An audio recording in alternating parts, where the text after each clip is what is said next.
Have you seen Piranha, Joe Dante? Not recently. Long time I've never ago. seen it. Yeah. But it's much more like spoofy and kind of. Well, that's surprising because it was also written by Richard Sayles, or no, John Sayles, who is the writer of Alligator. Oh, well, I think that makes sense because Alligator is kind of tongue-in-cheek as well. Absolutely. We'll watch a trailer here real quick.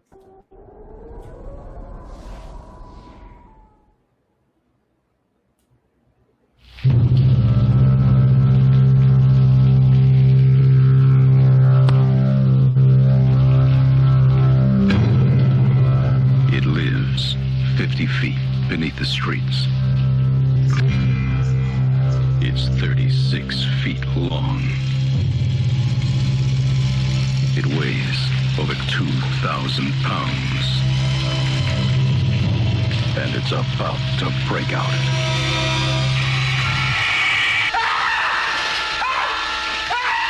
You're looking at the one who saw it. And it was big. You said it was dark. Now, perhaps you were mistaken. An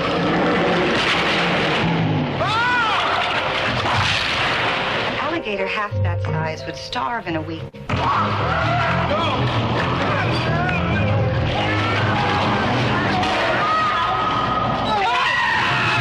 He kept coming up with some garbage about alligators in the sewers.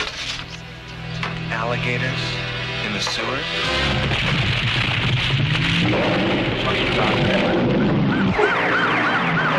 Once it escaped, there was no way to stop it.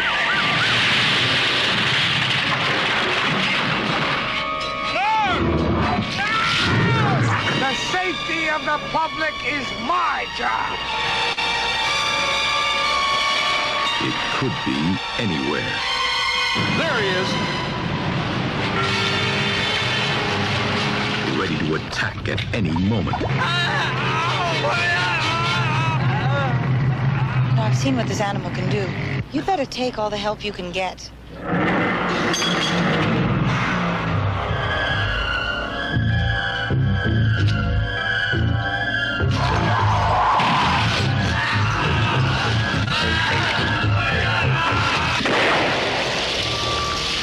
Keep coming. At first, no one believed it. Now, no one will forget. Alligator. Beautiful. I love this movie. Yes. I enjoy Okay, it. we finally agree. Okay, perfect. This is a great movie. Your thoughts, sir? Oh, I think the best thing you can say about this movie and why it works so well is that it does not take itself too seriously.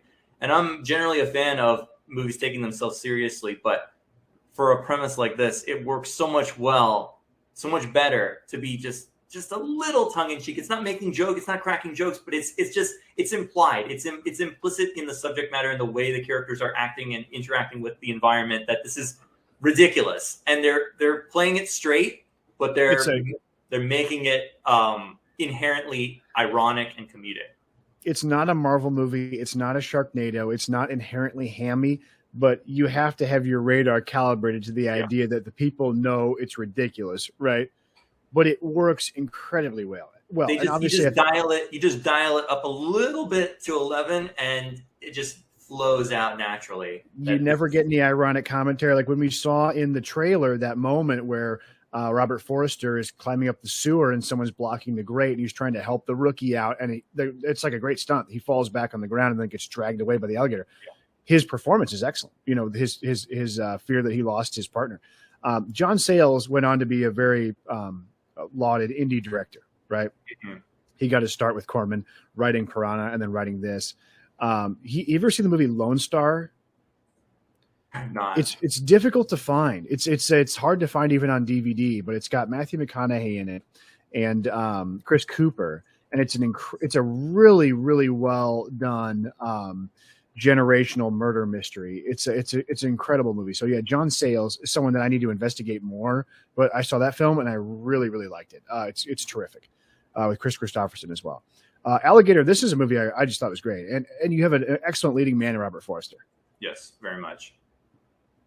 And lots of jokes about him going bald, which was surprising. They must have like retooled that and gotten him in on it for the movie, right? Yeah, for sure.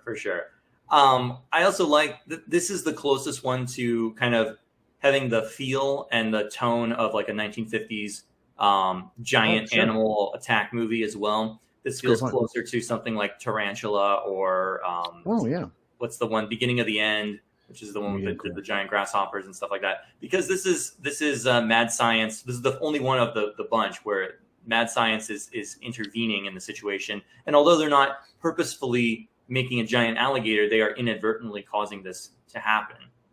No, it's an environmental thing again. It's you're experimenting on animals and you're wantonly tossing them down the sewer, and it's causing ecological damage, right? And it's also just like being mean to animals and flushing them down the toilet. Though I don't know what that looks like long term. Having an alligator for a pet as a baby, that seems kind of like a I don't think that was short-sighted idea. I don't think that was meant to be even implied as a real alligator. Where they're selling them, they're selling like little lizards that are not exactly alligators at that carnival sideshow thing. But also the message of experimentation on animals and animal cruelty and all that, it's very stark and impactful in the movie as well. They're going around and kidnapping people's pets that are lost or whatever, and they're experimenting on them and then discarding them. And it's if you're a pet owner, a pet animal lover, it really tugs at your heartstrings a little bit. And the villain is tied into the government. The mayor is a lapdog essentially for this big corporate guy, Slade Industries, right? And you also get that note about the cutting of the larynx of the pet so they can't bark. Oh yeah, which is something that I think was revealed that was Dr. Fauci was a big fan of. He did that, with then he put the ants eat the gnats to eat their heads. We're gonna get banned. Did we get anything out of that? Did we get any shampoo from that? We're gonna get banned. Okay, yeah. Thanks, Dr. Fauci. Oh yeah, we got a note from Good Owner here saying Medium Cool. You ever seen Medium Cool? Haskell Wessler's movie? I have not. I feel like every time you see a movie, I have to say no. Yeah, it's good. I mean, like Robert Forster is a guy who I think almost had sort of a tragic career. I mean, he worked forever, but like he rarely ever got the leading man roles he deserved. Tarantino did good by him by putting him in Jackie Brown, which is his career highlight, right? Yeah. He's excellent. He had just done, I think, probably before this, he probably got right off the set of The Black Hole for Disney and went right into Alligator. Would you say? Probably. That's what it looks like. Yeah. Which I'm sure. Have you seen The Black Hole? Yeah, it's a great. I love that era of Disney where they were experimenting with anything to kind of hit Black Cauldron. I mean, they would never make anything like that nowadays. No, Black Hole is a cool movie. Robert Forster is excellent in the film. I like the movie, how it has a detective element to it. It starts out as a movie about like trying to track down those people that are stealing pets. And then it ends up with a giant mutated alligator that breaks through the cement and like eats a police officer's legs, and cars flip over and everything explodes. And cars explode too. It's like, you gotta include that. There's a lot to say about this film. It's got a lot of layers. There's a lot of things going on in it. I mean, as much as it is a relentlessly entertaining movie that's never a dull moment, like, there's lots of like, if you notice that like nobody in the movie has like a positive relationship with like their parents, like they're the overbearing parent of the woman. There's the child who knows that he's trying to grab a knife and the mom is like on the phone, like getting drunk and like, get back here. You know, it's very anti-authority, the movie is, right? And the alligator is sort of a conduit for the idea of like unchecked power, like letting loose something bad. Right. And then you have a lot of authority figures. Like you have the hunter character in this movie, which is one of the, paradigms that I listed, but he's like a total joke and an idiot. Right. Yeah. And you have some racial commentary there too about how he wants to enlist the local neighborhood kids to be like his tribal guides people. Right. It's like totally ludicrous and it's hilarious. It's great parody. And then you also have an incredibly realistic looking alligator monster, which they use a lot. And I think if I'm not wrong, did I catch that they maybe made miniaturized sets and then had a real alligator walk through them to make him look bigger? That's what it looks like, especially for the groundbreaking where he comes out of the sewer. That's what that looks like. It's very convincing. It looks cool. Good. It holds up. It looked like definitely a combination of miniatures with a real life-size alligator, and then I thought when I was in for Alligator that they would never leave the sewer. I mean, this is going to be a sewer-only movie. But then the alligator breaks free, and we're chasing the alligator through. There's a boat chase and explosions, and then the alligator attacks the elite's party. Right? I mean, it's an incredibly entertaining film. I really enjoyed it. And the gore effects are quite good too. And this was my problem with Grizzly, is that this movie actually fulfills that. You see it a little bit more, and not that you need to see so much of it, but you need to see a little bit more to kind of get that impact that something's actually happening on the camera, in the camera, that you can actually see. And it feels so much more real and like just disgusting. And to be fair, we do get a lot of tail slapping and close-ups of tails, like when the business guy gets crushed in his car by the alligator. It's like, you can't give us a wide shot of this. Like, it's just like constantly close-ups. It has a good cheap feel to it. Like, you can tell this is an indie film. It's made on the cheap, but it has the best qualities of what makes those movies endearing and entertaining. Yeah, and I think you talk about when you get to the revisionist phase of a genre, it starts to die. We talked about our last episode. We talked about Pat Garrett and Billy the Kid, which is very much a revisionist Western, right? Heralding the death of the genre overall. Here you had a cycle of films that lasted about 5 years, to be totally real, right? Mm. I mean, this is the end, right? I mean, this is it. Yeah. Alligator is the nail in the coffin on the animal attack films. They were basically over. I mean, unless you count Cujo. It's That's different. Stephen King. It's different. It's a different animal inside. I mean, sorry, pardon the pun. It's a different animal entirely. Different beast. Yeah. You have Robin Riker, incredibly attractive. Yeah. The lead. She's incredibly beautiful. Is it explicitly stated? I can't remember. Is it explicitly stated or just implied that she is the young girl from the beginning of the movie? It's implied. She goes, one time I had an alligator, and then like my dad flushed the alligator down the toilet. That's what I thought. What happened, right? Yeah, and I actually online that it was her, but it seemed like it was implied, but never explicitly stated that she's the scientist. She grew up to be that scientist. Well, it was interesting because you get the scene where they're in the house and they're going to flush the alligator down the toilet, and it's like 1968, and they go, the Democratic Convention in Chicago is going nuts, which, by the way, is basically the topic of Medium Cool, which was Forrester's breakout role. It's very cinema verite, like it takes place during the Democratic Convention of '68. But then, like, I was like, is this going to be a period piece movie? Like, they have the money for that? And then they go, oh no, 12 years later, the alligator's he's been down there feasting on mutated animals. But what was the point? Obviously, to progress the plot, but the dad flushing the lizard down the toilet. What did he get so pissed off about that he needed? The plot to do had to happen. I don't know. He was like, what? Like, you bought it for her, didn't you? Capitalism. I mean, come on. Who knows? Yeah, he was upset. No, I really enjoyed it. I was pleasantly surprised by Alligator. Now, I was going to ask you, I mean, like, John Sayles is a sort of critical darling. I mean, how much of the critical reappraisal of this movie is due to the fact that he went on to do bigger and better things? And everyone goes, oh, this is actually very intelligent because John Sayles read it. Yeah, I would never think about it like that, but probably in terms of its a reputation from other people. Yeah, I think that probably has something to do with it. This is something we failed to mention. We have barely talked about any of the filmmakers behind these. We did on Jaws too. Lewis Teague directed this. He also made Cujo. Yes, he did the Romancing the Stone sequel, Jewel of the Nile, and then on Orca, the director was Michael Anderson, who the year before had made Logan's Run. Oh, really? So, I didn't know that. Okay. We're getting what I thought we would get in the chat here, which is references to other animal attack films. So we have Frogs with Sam Elliott. American International Picture movie, and then with Ray Milland. You're a big Ray Milland. I did not know that. I've seen that cover advertised many times to buy the Blu-ray, but I have not bought it yet. So, good owner, we're being historians here of the genre, and if I were to be real, I mean, if you're going to look at the slasher genre, when does it start? I mean, if you would say hard and fast, it starts with Halloween, right? Now, can you find other examples previously? Black Christmas, Texas Chainsaw Massacre. Come on. Yes, but let's be real. I mean, like, it started with Halloween. That's when craze. Are you talking about the craze, the need to make craze starts? Okay, fair enough. we have these antecedent movies that are very important. Black Christmas.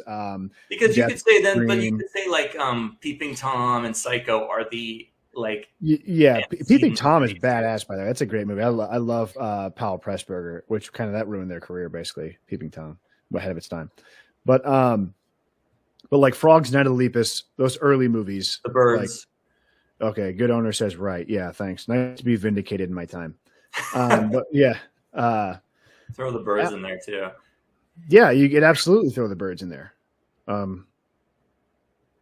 It's the Psycho of animal attack films, right? Whereas Jaws was the Halloween, to make a Good crude analogy. analogy. Yeah. But what else you got about? I thought we would talk about Alligator a little more. Oh, I mean, I would just say it hits a little close to like home too. It hits a little close to home too because where I live, you always hear stories about people finding alligators like not in their toilet so much, but like in their backyard and their pools and stuff like that. That would be insane. That does happen down here. We have like which I'm sure was shot in post, like because the alligator is like in a pool and eats a child, right? And then like he's just like somewhere else. That alligator is booking, dude. He's all over the place. Yeah. The alligator is wherever he needs to be. People do find alligators in their backyards sometimes. So got it. Luckily, I'm not in that part of town, but yeah, Alligator. It's got a really appealing lead with Robert Forster. Robin Riker, his female counterpart, is beautiful. Oh yeah, no, for sure. And, it was her. He's kind of smarmy and snarky, but they're all endearing qualities. They're not. They don't make you. They make you like him because he feels like he knows something more than the other people, and he jokes around with everybody. But at the end of the day, he's the only one that's really got his head on straight and knows what he's doing. You know what I would tell you? These people, they have the super cliched thing about the partner that got killed in a previous thing, and then which doesn't really go anywhere. Of course, that doesn't really go anywhere, right? He doesn't have to have. It only does because then no one wants to partner with him, and the one guy that does, the kind of like bubblegum chewing blonde cop there, he gets meets his demise too. That surprised me because I thought everyone was going to think that he murdered his partner and that he would be on the. We have to get the alligator, and everyone would believe him. Like 20 minutes left, but like they believe him, like because the photos are taken, and then everyone's on board with the alligator like right away. So it's not like a. I thought it would be like there'd be 20 minutes left in the film, and he'd be like, "Okay, now you believe me, right?" Yeah. But instead, we get kind of a weird subplot where like he gets fired from the force. Yeah. And then he decides, I'm going to get that alligator. Actually, I'm not. And then his girlfriend gets mad at him because he's like, lost his motivation or whatever. And then he like gets a second wind and goes, actually, fuck that alligator. Let's go. Right. Yeah. Like, it's kind of a wobbly end of a second act, if I'm to be real about it. But the movie actually kind of reminded me of like RoboCop. In what way? In the way that you have a corporation that's controlling the government that has created this issue. And the movie is like rife with like commentary on like the intersection of like business government and industry. And everyone gets their comeuppance and gets eaten by the alligator or smashed into their car by the alligator. The scientific industrial complex, There you go. Yeah, which is a conspiracy theory. So why don't you just, check yourself there and get educated? Well, it's like I agree with the movie's message about I'm not at the these pharmaceutical testing on animals and stuff is just I get it for certain things where you really really do need to do it, but these things where they used to do cosmetic testing and all these other things, non-essential things on and torture these animals, it's really disgusting and inappropriate. And then I really enjoyed the ending of the movie though too, which is that to kind of come full circle on the ironic nature of the film. The cycle starts all over again. Somebody else flushes another baby down the toilet, and there's still debris down there, and it can happen all over again. And there was an Alligator 2, correct? Probably. Let's see. Alligator 2, The Mutation in 1991 with Dee Wallace. Oh, 1991 so it took a while then too. She was quite the scream queen. Howling. Yeah. Just like direct to video or this one in the theater? I can imagine. It was theatrical. Video. Yeah. What's that? It was produced by New Line, yeah. Oh, Joseph Bologna. He was the voice of Dan Turpin in Superman the Animated Series. Oh, okay. Sorry, just I Got it. recognize Yeah. some of these names, and I'm like, No, that's good. You're good. This is good. But I was going to ask you, we get back on the topic of like cruelty to animals. I mean, how much of the effect of this genre do you think has to do with like not just the fact that Jaws was popular, but the fact that I think you had an increased consciousness in the minds of Americans in the late 60s and 70s about pollution. You had the forming of EPA under Nixon in the early 70s. You had the famous Indian crying with trash commercial parodying in Wayne's World 2. You had a lot of, I mean, I think people started to think more and more about the environment at this time. yeah, for sure. Yeah. To where this was kind of more, it was prevalent in people's minds that this was potentially a thing. And I think that basically what these movies are is like, if the disaster film is like a meditation on like our fear of like, we built all this infrastructure over the past 60 years through the Industrial Revolution and World War II. And now like, will it turn on us? Right. Is this like what have we done to the environment? Is nature going to have its revenge on our, sort of our luxuries that we live in? That's kind of, I think, the nascent like psychological appeal. Would you disagree with that or agree? Or No, I think that's a really good interpretation and analysis of that, and I think it's spot on. I mean, that was a big movement at that period in time, maybe a little bit preceding these films, and certainly some of them play more into it than others. But there's definitely that strain going through that, and you see that also with any kind of natural disaster film as well. If there's like a major hurricane storm, a movie or something like that, what are we doing to the world, and why I don't know, why is this happening? Why is this? How can we stop it? Is there something we can do? But it's very reasonable expectations and goals that these films set out. They're not arguing for kind of like pie in the sky abstract carbon ideas tax that don't make any sense. They're like, let's not pollute the ocean. Let's not have dirty air. Like, these are reasonable things that everyone can get behind, that are non-controversial. Let's not cut down the rainforest. Like, let's not throw trash in the water. Let's not just, Exactly. brazenly kill intelligent creatures so we Yeah. can put them in a zoo. Let's And then imagine be good stewards. alligator. What they're doing to those animals that causes the whole thing is they're trying to create bigger livestock to Right. feed people more. Well, imagine we're gonna eat that food that's been mutated to Yeah. no end. I mean, that's also another important thing about what are we doing to the food supply, and what are we eating? What are we putting in our bodies? That's also, I mean, I think that's more timely now than it was even back then, because things have become so processed and artificial. And I guess you could say too that like the main character of the film generally is always in mano a mano with this creature, and in that way he sort of sees himself in it, right? Like this is an interesting world where like you can be we don't often think of, well, it's me and this whale, right? I'm thinking about what the whale is thinking about. That's like unusual, right? But to be able to see an animal as someone that also exists in this world that we can interact with and think on a higher level with, a shark, an alligator, whatever, right? So it starts we put ourselves in our place, in a certain place in the hierarchy of like, whatever. And we engage with animals on a more visceral level than we normally do, which be it at the zoo or with a squirrel or your pet. Right. So does that make any sense? Orca and alligator fulfill this criteria much more effectively. Alligator, as we described, about us tampering with nature and changing it and mutating it to our own ends. And orca, as well as that, you're disturbing the majesty of the ocean and the natural wildlife for petty and superficial reasons. You want to capture a killer whale to bring it into captivity. There's no reason to do that. I mean, I'm not like against the whales that are in captivity currently or anything like that, and I think it's actually kind of cruel to release them back into the wild after they've been in captivity. That's another issue. But like, you're causing a disturbance in the ecosystem for no reason, and now it's coming back to haunt you.